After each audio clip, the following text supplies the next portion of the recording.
Vijana wetu hawa wameingizwa njiani, wakaimbishwa wimbo wasioujua, wanadai haki. Haki gani? Hebu avutwe tu kijana pembeni, wewe uliingia unadai haki. Hivi ni haki gani?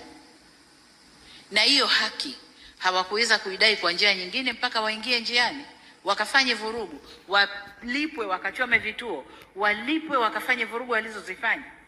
Hiyo ni haki gani?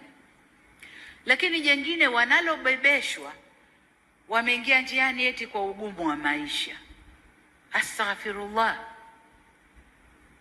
turudi kwa Mungu tustaghfiru.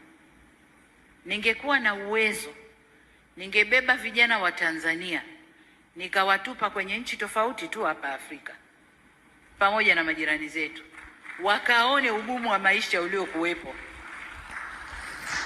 alafu waseme kwamba kwao Tanzania ni pahala pema.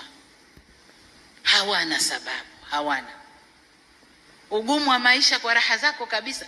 Mwenye ugumu wa maisha kweli kwa raha zake kabisa ataingia njiani akaimbe oyoyoyo, huo ugumu wa maisha.